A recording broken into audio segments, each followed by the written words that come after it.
G'day, my name's Todd Standing. I'm the man who takes people out in the field and has either live interact with or eyewitness a Sasquatch. Out in the Rocky Mountains today. Gonna do a topic today that's just amazing, awesome, fantastic. The U.S. military, it's a fact. They know Sasquatch exists. I've had conversations and I've had the immense opportunity of cooperating with different military men, we'll say. And today I'm going to go through some very interesting facts that'll help substantiate and show you. It's basically an Apache helicopter guy who was doing border patrol and stuff. He has all these facts that we're going to get into today, talking about what he looks for in a Sasquatch. When you have a visual Sasquatch encounter, or it's not even visual, it's when you have absolute proof a Sasquatch is there and how they handled it in the U.S. military. Here's some secrets. I'm probably going to get in a little trouble for talking about this, but let's be controversial. We're going to have to break some eggs if we're going to get this discovery done. And the U.S. military absolutely knows about it. They'll probably get the most heat for it because their military is so enormous, and you know, a lot of what they do is really out there. So obviously, the Canadian military is going to know about it. They just hide it better because there's so few Canadian military officers as opposed to in the United States. So anyways, let's get into that today. We're gonna have some fun. Let's do it.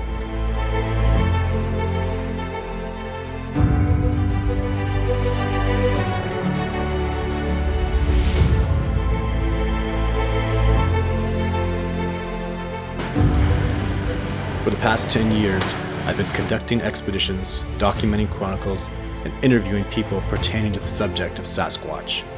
With over 20 years worth of hardcore backcountry expedition experience into the most remote regions, I've tracked and studied various North American species that have had little to no exposure to civilization. I am a student of many disciplines, trained in the art of tracking by a Cree Nations elder and a military sniper. My skill sets include camouflage techniques using the terrain and its features to mask ground movement, survival, evasion, and escape techniques. I've been able to see for the first time some complete segments of Todd Standing's filming of Sasquatches, and I am firmly convinced that he has filmed Sasquatches and that what he has portrayed in his documentary are indeed very close portraits, in fact, of the Sasquatch face. So be patient with me today. The snow I'm walking through is about 2 feet deep, and there's a grizzly bear on the other side of the river here that's just come out of hibernation, so it's not likely, it's extremely unlikely he'll come across that river. But just in case he does, I gotta keep my eyes peeled, or pay attention at least. So, the US military knows Sasquatch are real. The Forestry Service, the Wildlife Service, they all know it. They just don't talk about it publicly. And so what I've had the opportunity of, what happened in whole was, so I have a thermal video of a Sasquatch that I filmed. And, you know, it's not a lot of people were terribly impressed with it. I was really happy because it was really difficult to get that FLIR image that I got, and it's in my documentary. But I got contacted by a pilot, an Apache helicopter pilot, who knew about me through a colonel that I was cooperating with in the, he's a Washington State colonel. And anyways, he called me and he said, you know, I'm retired now. I used to do border patrol like crazy. I know they use drones between the Canadian and U.S. borders. For those of you who don't know, Canada and the United States are brother, sister. You know, we're family. The only real difference between Canada and the United States is they have a military and we have Medicare. And beyond the license plates, you know, I go to Montana, I go to Washington State, Idaho, it's all home to me. The tracks, it's just there's a border. The tracking, the substrate, the animals are all extremely similar with minor differences just in the people. And in the United States, they carry guns. And you wouldn't know it unless I say it, but I'll tell you, when you carry guns, the animals react to you differently. In Canada, we are very, very careful with our food because if you leave food out, bears will come. And in the United States, since everybody carries guns, and I mean, especially like when I was in Montana, where I have most of my experience, a little less in Washington, but the bears and the mountain lions know people have guns. They just avoid people like they were the Black Plague of Calcutta. And you know, that's the way it is. So anyhow, that's the differences I see in species. Bears really will avoid people like crazy in the US, and not so much here in Canada, especially in national parks. Nobody's allowed to carry guns of any kind in Canada. And that shows in the biology, and you could see it in the way animals will react or not react to human presence. But anyhow, so this Border Patrol operator, doesn't matter what rank he is, he was working for the US military. They're partially responsible for some of the border patrolling, especially when it comes to helicopters. So this Apache helicopter Apache helicopter operator, he's offered his services to me, and to come and do research with me for Sasquatch, because he's obviously a very well-trained and highly experienced helicopter pilot. Being an Apache helicopter operator, he has to be thoroughly trained with FLIR equipment for night operations, and also with infrared technology. But top notch is heat thermal, and that's using FLIR equipment, and that's what I used to film that Sasquatch. And he said, so he calls me and talks to me and tells me, oh, so Mr. Standing, that's a Sasquatch you filmed there. And I said, well, I know that, but you know, I'd like to prove that, but how can I prove that?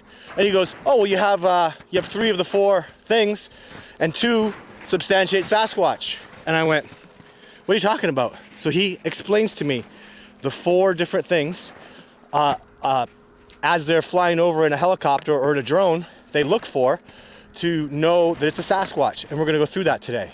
The first thing on my list is, he called it a linear heat signature. And human beings, as you can see with me, you know, I have gloves. This glove will give off a different heat signature. My glasses will give off a weird heat signature. Maybe my hat, wristwatches, shoes.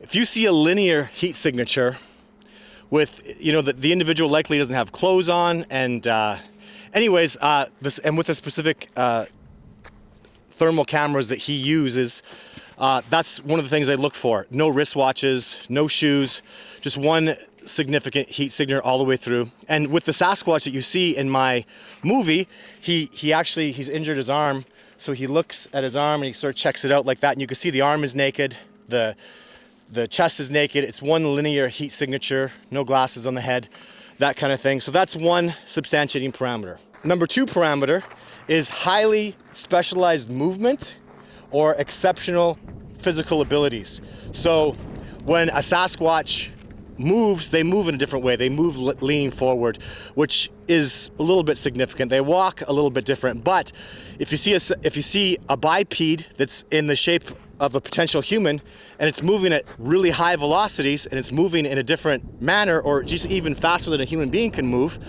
that's significant. And what's in my video is there's a Sasquatch up a tree, about 30 feet approximately up a tree with no branches. And he's holding himself up at times with one hand. So tree climbing ability. A human being doesn't climb trees at the velocity of a bear, as an example, and at the velocity that a Sasquatch can move up a tree. So that's parameter number 2, and the second parameter that we get in my video. The third parameter they look for is size and shape, which I also have in my video. So a Sasquatch is obviously, when you see a being and it's 9 feet tall, and it's, you know, in excess of 800 pounds, it's absolutely thick and enormous, with linear heat signature, moving fast. Again, multiple parameters. They only need 2, is what he said they look for. With 2 parameters, he called it a section something, which means that it's not a human being, and they bail out because it's a Sasquatch.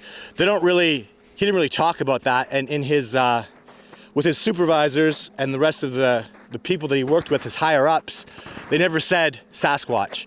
They just said abandoned. If it's a human being, you know, he might be a drug runner or doing something illegal. So they have to pursue him and watch him and whatever he might do. And that doesn't happen a lot between Canada and the US, I'm told, but it can happen. And that's why they do border patrol. So that is the third parameter that they look for when abandoning following that particular individual, because it's a Sasquatch. So pretty fantastic, amazing stuff. These are things I never would have thought of. And then the fourth thing they look for is the individual moves away from infrastructure and civilization. Human beings, I mean, there could be a weird bushman out there, but again, that's one of the parameters that is extremely rare. People stay close to their trucks. When there's a helicopter above them, they can hear it. That's the other thing that the Sasquatch will be aware of, is when there's a helicopter above you, they'll probably kick it into gear. They'll probably move. When the helicopter's following them, they likely kick it into high gear. So, and when they move, they're not going to move into the deeper, darker woods if they're a human being. A human being would go back to his truck, back to his house, back to civilization, back to the road, and the Sasquatch do the exact opposite of that, and that's not human behavior. So pretty astonishing that I was able to have this conversation. Mind-blowing. And I asked him how often that happened, because he did border patrol very, very regularly. He was Washington State to British Columbia, Alberta, Montana, Idaho. That was his border patrol section. And he said very regularly was his response and his answers. And that's another reason that brought me into the whole, this discovery can be over really quick, because look at the wilderness here. You see this? This is these trees out here. This is typical Pacific Northwest. It's these Rocky Mountain Douglas firs and spruce trees. You know, here we're not so far from civilization, so you get the odd birch and whatnot.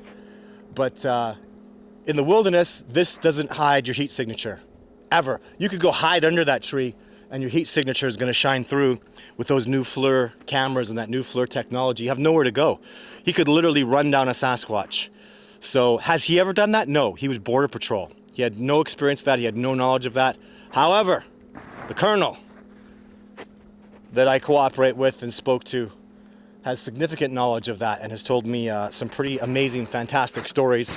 So the military, absolutely know they exist. We saw the Washington State Atlas example, and the facts that he called me and gave me these parameters, and I think they've made a science out of this, for God's sake. Do you understand that? It's a science. It's, oh, we're seeing the Sasquatch. Oh, we're seeing them regularly. Regularly was the term he used. I mean, how easy would it be for them now? I mean, they could, I bet you, of course the government's been doing studies on them, and really, does it go to that level where you think, wouldn't it be imperative? Okay, so imagine the higher ups in government, especially in the United States. They're gonna know Sasquatch are real. How easy is it? I mean, the US military has unlimited funds I need $1 million, and this discovery is, have a nice day, done. In what I would do with $1 million, I'd put 2 US military grade blimp drones in the air with those thermal cameras, and in 12-hour shifts, each drone would follow the Sasquatch day and night. You've seen what I did in Survivor Man. You've seen what I did in my documentary. There are Sasquatch around us within less than 100 yards away from us at times. And I did that 4 times with Survivor Man, and in 3 days I did it with Jeff Meldrum, and in 3 days with John Bitternagel, I did it with him as well. Pretty fantastic, exceptional. So once you latch on to the heat signature of a Sasquatch, when there's a drone in the air, and I go, did it for the 50th time, there's a Sasquatch around us, lock onto him, follow him for 2 years. What we're gonna learn from that is gonna be absolutely mind-boggling. So based on those incredible deductions, knowing that the US military, for sure, and in cooperation with the Canadian military, most assuredly, they've done the research, the studies have been out there. And we gotta be idiots to sit there and go, well, no, they haven't done that. Of course they've done that.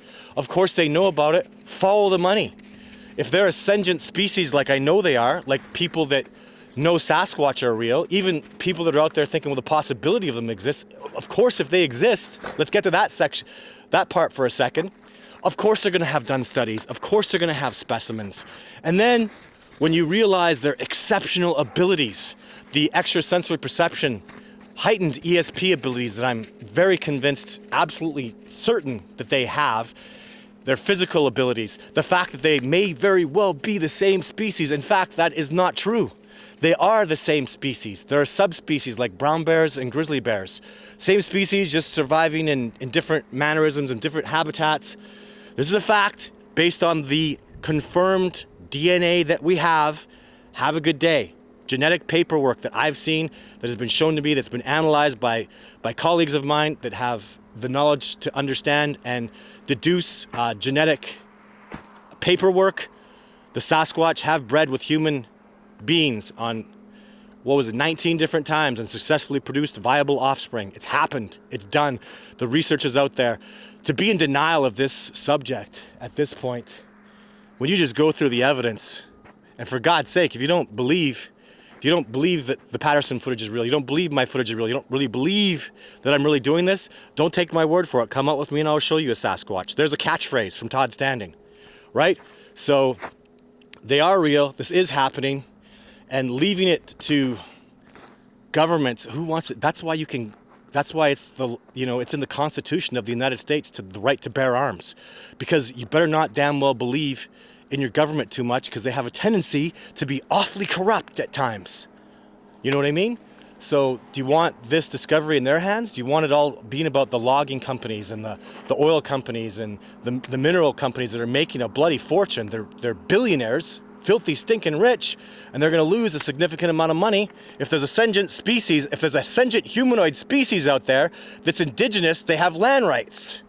Whoops. So just do the math, follow the logic of it. Sasquatch are absolutely real. They absolutely exist.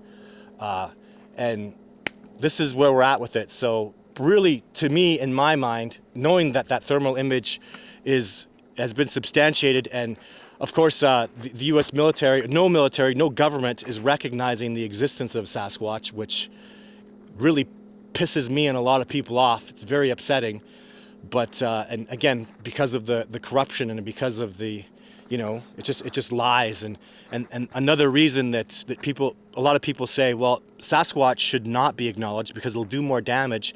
The governments already know they exist. And if you allow the government to do, politicians are about money. The big 1% run the governments, you know what I mean?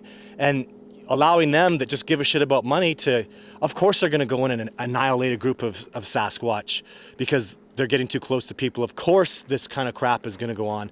And that's why it's really up to independent researchers like myself and many, many other wonderful, amazing men and women out there that have my absolute heartfelt support. We need this discovery to come forward. We need the truth to come out, because right now, corrupt people know about it. I can't tell you how many times I've had rich hunters, big game hunters, call me and say, hey, I'll pay you, let's go bag a Sasquatch, $50,000 bonus, and I'll give you $200,000, take me out to shoot one, and that's where the negotiating prices started at times. So, but there's no, it's, if you don't know who I am and you haven't seen my stuff, I've got dozens of reasons why that just can't happen. You can't go shoot one, you can't go kill one like that. You'd have to go to war, you'd have to annihilate an entire troop, and then you might die in the process of it. So it's so unethical, it's so immoral for someone like me to do that. And when you know the truth about how amazing and fantastic the species is, to go in and annihilate a very rare species, to kill them, destroy a troop that's been peaceful and lives in harmony with nature, and our people, basically, is the best way to describe them at this point. With the knowledge we have, you'd go and be annihilating a tribe of people, of sentient beings, and that's unethical and immoral, and money should never come into the picture of it. It doesn't for me, so that's not going to happen with me. It's just not. So that's my standpoint on that. Thank you very much for listening. I do Wednesday lives, unless I'm out on expedition, which I'm doing multiple expeditions this year. I have, they're booked, and I'm really excited about going out with expeditioners. Some people have quit on me because of the virus scare that's going on right now. But just lots of awesome, amazing stuff happening. Stay tuned for lots of really cool, important videos about the Sasquatch people.